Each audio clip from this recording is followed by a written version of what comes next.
Адна з тых рэчаў, якія ўсе, хто глядзеў гэтыя дэбаты, дакладна запамятаюць, гэта тое, што Славамір Мэнсон мае найвялікшыя шансы перамагчы з Рафалам Часкоўскім у другім туры выбараў. Таму трэба галасаваць за яго. Вось. Плюс гэта разляцелася у мемах, у тыктоках, карацей. Нават калі дрэнная рэклама, гэта ўсё ж такі рэклама. Таму ён зрабіў гэта добра. І я яшчэ ў той жа вечар пісаў, што гэта слушны крок і абсалютна слушны. Іншая справа з рэштай, скажем так, дэбатаў. Ён быў настолькі застрэсаваны, што просто ў нейкі момант ён сабе не даваў рады. Ён вельмі хутка тараторыў, скажем так. Вось гэта таксама пра стрэс. Напрыклад, моманты, калі ён адказваў на пытанні ад вядучых, напрыклад, то ён гучаў больш складна.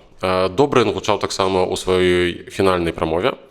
Але парачку разоў ён выйшаў з сябе і таксама там рабіў нейкія памылкі, калі яму здавалі пытанні іншыя кандыдаты. Вось агулам, скажем так, гэта быў не найлепшы выступ, вось, але і далёка не найгоршы.